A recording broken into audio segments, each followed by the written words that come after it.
Hello children, मैं हूँ Jail Singh and welcome back to my YouTube channel gain knowledge.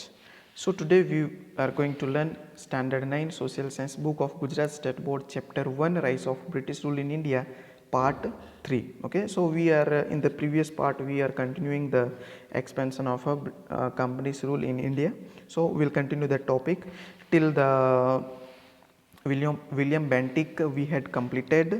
So William Bentinck, who was the liberal governor general, and what he believed that with the dissatisfaction of different states with the imperialist policies which adopted by the previous governor general of British, could not bring all peoples or all Indian states unity. So he was very liberal in his deeds. Okay, so whatever he was doing, so he was a liberal. Okay, then Dalhousie came to India as the governor general in 1848. So when Dalhousie became a governor general of India in the year of 1848, he was a fierce imperialist. Okay, which means he was too excited to expand his empire. Dalhousie adopted the policy of annexation for the expansion of company and British imperialism in India. So he adopted some policy of annexation. So what is the policy of annexation? We'll see in the following chart. So here given the Dalhousie's policy of annexation. The first one is annexation by war. If suppose they are not Dalhousie, he wanted the kingdom. So what he did, he waged war with the Indian kingdoms. So he waged war. He annexed the kingdom of Punjab and Peru. Okay, Lower Burma. Okay, present day Lower Burma by war. Next one, annexation due to king dying without heir. So the second one is what? If suppose in one kingdom there is a king, okay, so he don't have a child, he is dying without a child or without any heir. Okay, so that kingdom which was annexed by Dalhousie. Okay, so which kingdoms under this annexation system they annexed? So Satara, Jodhpur, Sambalpur, Udaipur in Madhya Pradesh, Jhansi, Bhagat and Nagpur. Okay, so which were without any higher, if king dying, so the kingdom which were annexed by Dalhousie. Okay, so which were Satara, Jodhpur, Sambalpur, Udaipur, Jhansi, Bhagat and Nagpur. Now next one, annexation on a pretext of a mismanagement. Okay, so the next one is what? The Dalhousie, he said that the management which is not proper in your kingdom, and he annexed from that king. Okay, so one kingdom which was annexed by Dalhousie according to the pretext of mismanagement. So which was Awadh. Next one, annexation on pretext of debt collection.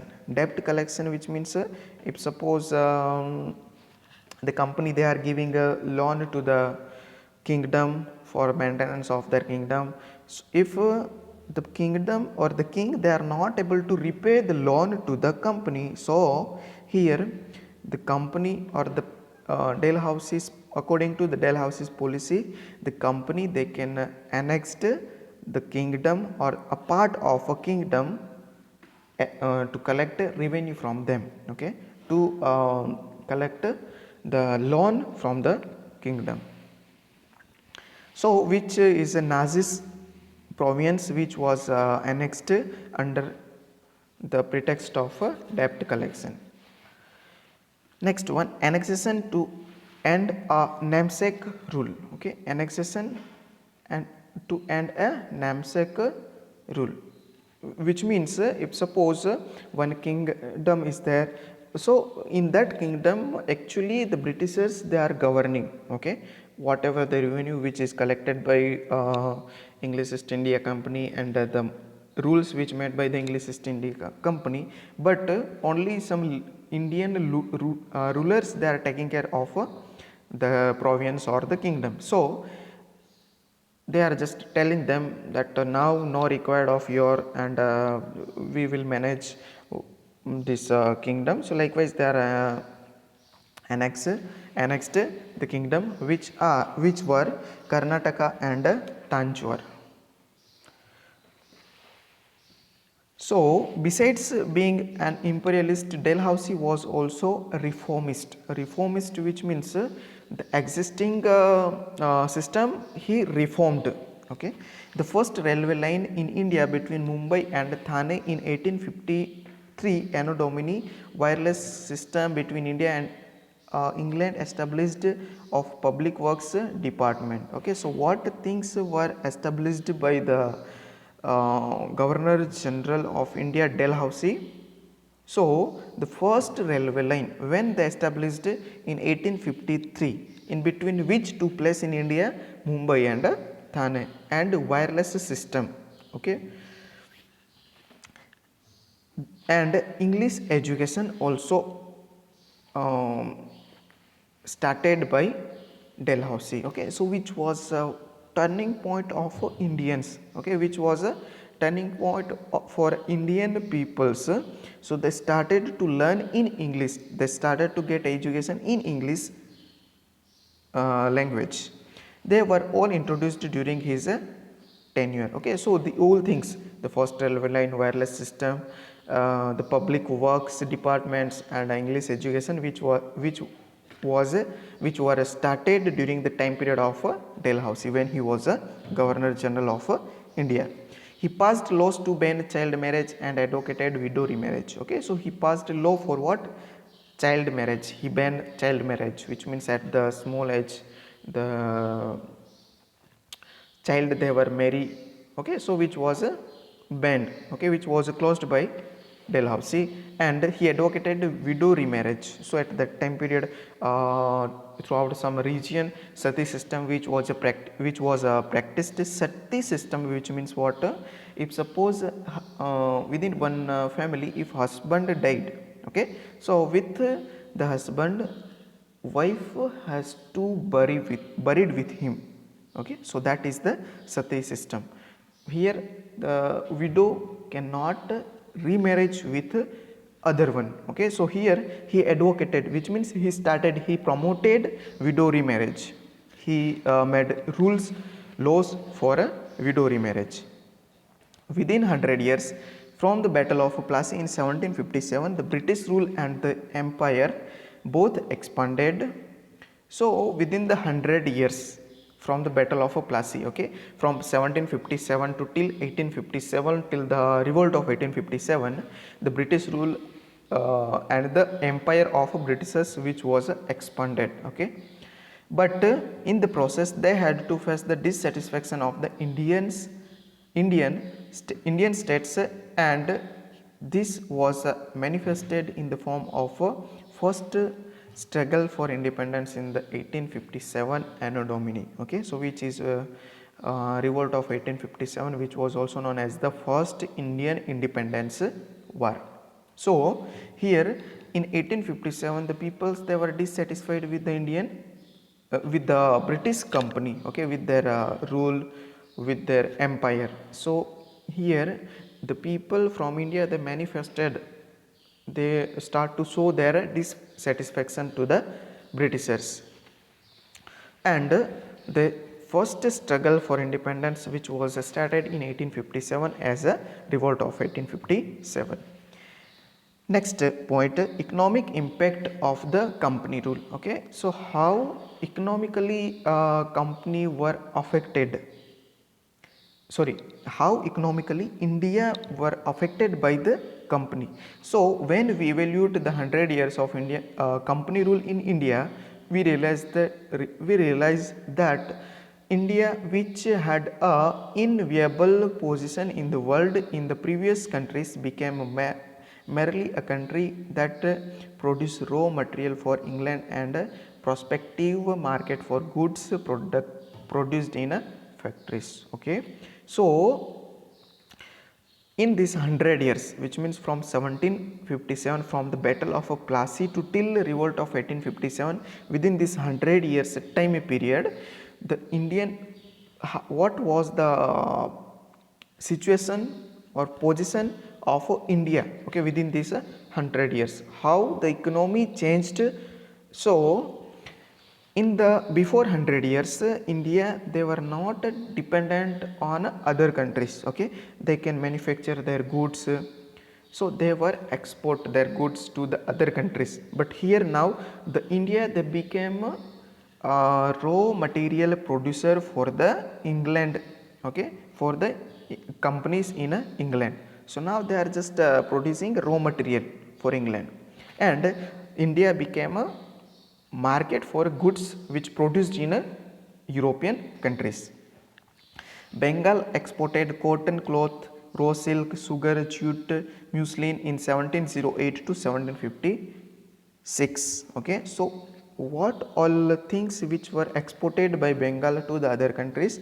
So cotton cloth, raw silk, sugar, jute, muslin, during 1708 to 1756. Okay, but after the dual power policy, we will see what is the dual power policy, which is interesting. Okay, so the glitter of the economic prosperity of Bengal faded the dual powers policy, Dvimukhi Sasan, dual power system, which means also known as a Dvi means two, Mukhi means you all know, and Sasan, Sasan means rule, which was introduced for the first time in Bengal, whereby the power of collecting revenue was with the British, while the responsibility of a people's welfare was with the Nawab. Okay, so at the first time dual power policy or Dvimukhi Sasan, which was introduced in Bengal. According to this policy, here the power of collecting revenue which was with the Britishers, okay, Britishers, they can collect revenue from the British, from the Bengal, and the responsibility of a people's welfare was with the Nawab. Okay, now the Britishers, they can collect revenue, but they don't have any kind of responsibilities. But in other way, the Nawab of Bengal, he had the responsibility of a people's welfare. Okay, he has to maintain whole kingdom, but he don't have any resource of revenue. Okay, he could not collect revenue from the people of his region. Thus the British got the power without any responsibility, and the Nawab had a responsibility without any power. The Britishers, they had power but no any responsibility. Other way, the Nawab, they had a responsibility but they haven't any kind of a power. Okay, so this was known as a subsidiary alliance system, which ruined Bengal economically. Okay, ruined, which means totally they exploited Bengal economically with the help of a subsidiary alliance system, with the help of a dual power system, with the help of a Dvimukhi Sasan. Okay, remember, subsidiary alliance system, also known as dual power system, power policy, and Dvimukhi Sasan. The unfair revenue collection policy by the company made the Indian peasant a debtor. Okay, so here the Indian peasants, they became a debtor. Debtor, which means what? They are the company, they are giving a debt, they are giving a loan to the Indian farmers, Indian peoples. So now the Indian farmers, they has to pay loan to the Britishers. So the Indian peasants, Indian farmers, they became a debtor. The British government imposed unfair tax on the Indian cloth industries. Okay, which means they are collecting different kinds of taxes and revenue from the cloth industries from Indian cloth industry. Okay, so we all know the main goal of British East India Company. What was the main goal? To earn money or to earn wealth from India as much as possible. Okay, which was the main goal. They adopted various deceitful practices to ruin the prosperous Indian industry. Okay, so India was a prosperous, wealthy, so they adopted different practices to exploit the Indian industries, because of which it completely collapsed. Okay, so the company, they can't able to pay the taxes, or the Indian companies, they can't able to pay taxes to the Britishers. Okay, so the Indian industries which were completely collapsed. Now only the British companies were established which are running. The Indian artisans became poor and unemployed. Indian artisans which means what? The people those who are having art, so they became unemployed. The company traders forced the weavers and Bengal to sign contracts for providing a definite quality of cloth in the short period. So what the company traders, they forced to the weavers of Bengal, they forced to the weavers of Bengal to sign the contract which means a treaty for providing definite quality, which means good quality of cloth in a short time period, okay, to the weavers. If the weaver refused, he would be punished by being laced or jailed. Okay, so if suppose the weavers, they are not able to complete their work within the limited time period, so they were punished. The English East India Company, they are just giving punishment to the weaver, okay, weaver of Bengal. Before the arrival of the company, the Indian villages were self-reliant and prosper. But under the company rule, they became a dependent and poor. Before the arrival of the company, so when the company came to India, before that time period, the first the Indian peoples or Indian villages, they were self reliant and prosper. Okay, self reliant which means independent. They were not dependent on other country or other people, other region. Okay, they can produce their necessary things by their from their own village, and it which was prosper, which was wealthy. But under this company's rule, India became dependent. Okay, now they have to depend on Britishers, and they became poor.